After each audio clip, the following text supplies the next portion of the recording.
In this lesson, we're going to learn about the history of physical activity. During the lesson, we're going to explain what a physical activity historian does, describe the goals of history of physical activity, describe the development of the subdiscipline of history of physical activity, explain how research is conducted in history of physical activity, and explain what research tells us about physical activity in U.S. society from the Industrial Revolution until present. The goals of history of physical activity is to identify and describe patterns of change and stability in physical activity in particular societies and culture during specific periods, and to analyze such patterns. The history of physical activity teaches about changes as well as stability in the past, which helps us to understand the past as well as the present and make reasonable decisions for the future. Historians in physical activity teach college and university, do research, service, work as librarians, journalists, consultants to publishing companies, library archivists, and museum curators. Looking at history of kinesiology and physical activity, the early beginnings started in the late 19th century to the 1960s. One of the earliest U.S. reports to emphasize history of physical activity was Edward Hartwell's On Physical Training, which included information about ancient Greece, Europe, and Great Britain, and the United States. Hartwell believed the professionals who would be charting the course for the future should know about the past, and as early as 1893 he pointed to the need for a textbook on history of physical education. Decades would pass before this text would appear, however. In 1970, historian Frederick Paxson wrote a classic article titled The Rise of Sport, drawing from the well-known frontier thesis developed by his graduate school mentor, Frederick Jackson Turner. Paxson argued that the disappearance of the western frontier spurred an increase in the popularity of sport because sport served some of the same functions of escape or release from the frontier that the frontier had enabled. This safety valve function and Paxson's notion of the gradual inevitable social evolution of sport served as central ideas in research of many sport history scholars for decades to come. Staley looked at courses in history of physical education that should include sport in 1937. Dulles wrote America Learns to Play, History of Popular Recreation, which showed sport's importance for pleasure and democracy. And after World War II, Betts versus Boyle looked at whether sports bind people together in an active way or merely reflect society. In 1962, Eiler, Staley, and Ziegler developed sport history section in the College Physical Education Association, which later renamed the National College Physical Education Association for Men. The only formal organization for sport historians, the NCPEAM proceedings became important published record. In 1971, the AHA meeting included an entire section on sport history. From the 1970s to present, North American Society of Sport History, the NASSH, was formed in 1972, and there's been a greater focus on gender, regional histories outside of North America, and sport historians outside of physical education. Looking at research methods in history of physical activity, new analytical frameworks were developed in the 70s to 80s. The first was modernization theory, which emphasized the rise of modern sport occurred during the Industrial Revolution as the U.S. society shifted away from agriculture and local economies towards city-based industries rooted in science and technology. During this process, sports changed from relatively unspecialized games to highly organized contests involving many rules and specialized playing positions. The second theory, human agency, contests that people actively People are actively involved in developing or constructing their games. This concept expanded to include gender issues. Another important research direction inaugurated in the 1980s dealt with exercise and health. This trend was sparked both by the U.S. public's growing interest in exercise and fitness in the late 20th century and by the expansion of advanced coursework on exercise in college and university programs of kinesiology and physical education. Looking at finding sources of evidence, think about the many physical activities that are common in current society. If historians 200 years in the future wanted to study these activities, what sorts of items would be useful? Historical reports written by people in later periods, referred to as secondary sources, can be useful in finding primary sources. Examples of secondary sources include a journal article written in the 1980s about African Americans who participated in intercollegiate athletics in the 1930s and 40s, as well as a book-length report produced in the 1990s on physical activity in the American colonies. Authors of such sources may include detailed notes pointing to the nature and location of specific information or primary sources, which are items written at the time of the actual event. It's also important to critique the sources, including authenticity and credibility. Determining the credibility of written documents helps you interpret them. Specifically, the rule of context encourages you to make sense of a document's language in relation to that the words meant to the people in the society in which it was produced. The rule of perspective requires you to examine the author's relationship to the events that he or she describes and how the author obtained the information. The rule of omission or free editing reminds you that you always have partial records of an event, not the complete events themselves. Therefore, it's important to locate multiple sources to round out your evidence. Once sources have been compiled, sport and physical activity historians examine, analyze, and synthesize the evidence. Looking at an overview of knowledge and history of physical activity, we know much about European and rich sport histories of other parts of the world. This chapter is going to focus on North America. The critical time periods include 1840 to 1900, which was the focus of industrialization and westward expansion, 1900 to 1950, which featured consumerism, immigration, and democratization, and 1950 to present, which had electronic communication and globalization. We will focus on each period with respect to participation in physical activity professions, and scholarly knowledge about physical activity. Looking at 1840 to 1900, industrialization and westward expansion, focus was on the integration of body, mind, and soul, including recommendations for vigorous exercise for boys and men, and recommendations for moderate exercise for girls and women. At this time, straining at physical activity was considered unladylike. European gymnastic systems were imported, German systems using vaults and rings, and Swedish systems that used light dumbbells and rods. The YMCA and YWCA were formed, and immigrant sports focused on their traditions of their individual countries. Looking at school and college physical activity during this time, Hitchcock, Sargent, and Hanna were figures of prominence. Several teacher training programs were inaugurated in physical education primarily in the northeastern United States, and they varied in length from a few weeks to about 2 years. Some of those most famous were the Sanatory Gymnasium, opened near Harvard University in 1881 by Dudley Sargent and renamed the Normal School of Physical Training in 1894, the Harvard Summer School of Physical Education, opened in 1887 by Dudley Sargent, and the Boston Normal School of Gymnastics, opened in 1889 by Mary Hemingway and Amy Morris Homans.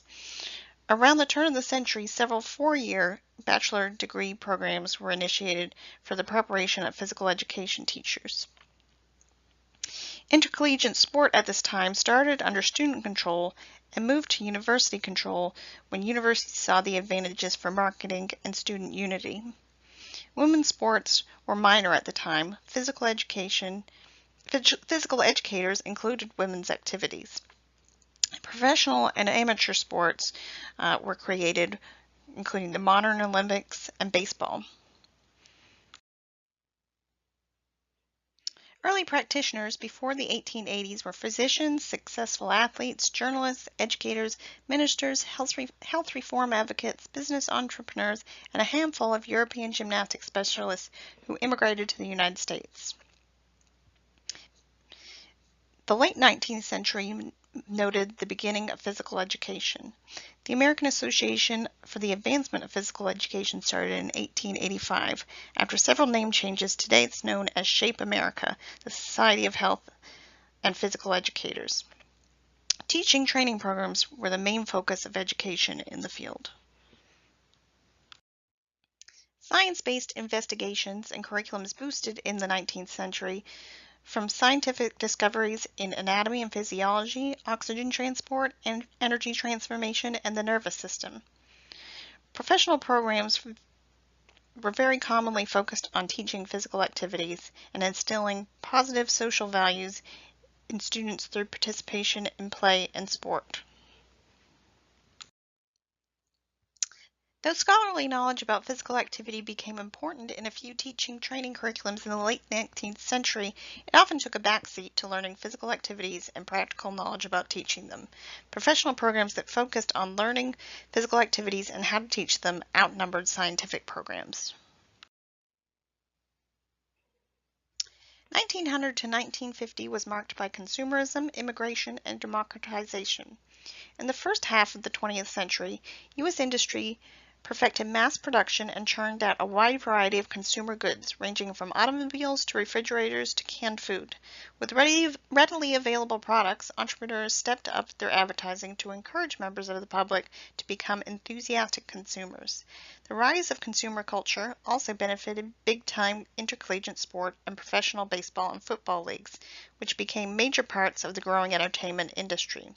Meanwhile, many new immigrants, especially from Southern Europe, arrived on American shores, thus adding more ethnic diversity to an already multifaceted population. At the same time, U.S. society made progress toward a democratic ideal of equal opportunity and social justice as women won the right for the vote. For a time, competitive sports for boys were common in high schools and elementary schools, on playgrounds, and in youth services agencies such as YMCA's. In the 1930s, elementary school competition began to decline as physical education teachers complained about the high stress of competition. However, many people still wanted competition for youngsters, and the void was filled by new programs designed by city recreation departments and organizations such as Little League Baseball. Girls and women's sports in this era were subdued in comparison to the major boys and men's events and their accompanying publicity and hoopla.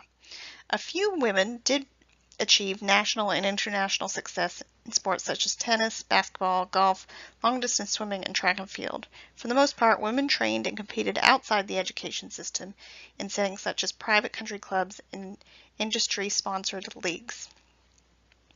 Public interest in competitive sport was so pronounced in the early decades of the 20th century that sport replaced gymnastics exercise as the centerpiece of most school and college physical education curriculums. A large number of physical education teachers believed that student participation in sport would help develop high moral character and other qualities needed by a good citizen. The U.S. military recognized the need for physical training during World War I, when approximately one-third of U.S. draftees were initially declared unfit to serve. Moreover, recruits with musculoskeletal incapacities such as flat feet and backaches deluged overseas hospitals. Recreational sport, organized by about 345 military athletic directors, was widespread and popular. In the mid-1930s, writer Paul Gallico, looking back at the tremendous growth of interest in sport since the 1920s, dubbed it the golden age of sport. Today we might refer to it more accurately as the first golden age of sport, since we have certainly been in a similar sports-crazed era for at least the past 5 decades or more. Looking at physical activity professions, degree programs in physical education expanded. The 1920s saw their first doctoral degree programs. There was also an increase in professions and organization, seen with the addition of coaches and athletic trainers. The National Athletic Trainers Association formed in 1950. The Kramer Company, still in business today, started producing athletic training tapes and supplies. Physical therapist careers started as World War I reconstruction aides when men came back from war with many disabilities. These careers at the time were entirely filled by women. The American Women's Physical Therapeutics Association, presently the American Physical Therapy Association, was developed in 1921. There was a marked growth of research in the late 1920s and 1930s. 1927 marked the opening of the prestigious Harvard Fatigue Laboratory, which focused on research in exercise physiology, and the 1930 launch of Research Quarterly, a scholarly journal devoted to physical activity. The journal featured topics such as physiology of respiration, reflex reaction time, measurement of motor ability, and effects of temperature on muscular activity. Sport was America's favorite activity in the first half of the 20th century. They paid less attention to exercise, though interest picked up during World War I and World War II in order to improve physical fitness.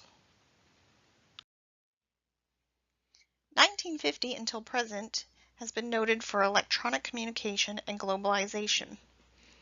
Enthusiasm of Americans, both as direct participants and as spectators, mushroomed in the second half of the 20th century for a widening array of sports and exercise. Electronic media expanded rapidly: televisions, computers, satellites, and internet. Increase in health-related exercise followed through 2000, followed by a decline in Americans meeting recommended activity levels. There was an increase in outdoor recreation, followed by a decline in youth sport participation since 2010. Looking at physical activity professions from 1950 until present, the discipline of kinesiology led to an expansion in the number and variety of professions. The variety of professionally oriented college and university programs has grown. The number of professional associations and certifications has also skyrocketed. In the middle of the 20th century, most physical education majors entered the same profession. By the end of the century, they chose from a wide array of physical activity careers. The introduction of Title IX Educational Amendment of 1972 was important to American sport and physical activity. It prohibited the discrimination of persons in the United States on the basis of sex within the educational system. The legislation provided for expanded opportunities for women and girls, including in sport. Looking at scholarly knowledge in physical activity, there's an emphasis on specialization with the influence of growth of scholarly subdisciplines beginning in the 1960s. Research journals were also expanded. Physical Education, an academic discipline, was published in Joe Perd Journal by Franklin Henry in 1964. Henry outlined his views on the nature of the discipline. He envisioned a body of knowledge about physical activity that would draw from such diverse fields as anatomy, physics, and physiology, cultural anthropology, history, and sociology, as well as psychology. He also believed that the field should be cross-disciplinary, binding together knowledge from various disciplines to form a distinct, new body of knowledge concerning human movement. Henry's vision of the discipline spurred rapid changes during the rest of the 1960s and the 1970s. Specifically, a nucleus of physical educators who had already heavily engaged in research began pushing to make scholarship more central in university physical education departments. Currently, a broader scope of study moves beyond sport and exercise and other aspects of physical activity.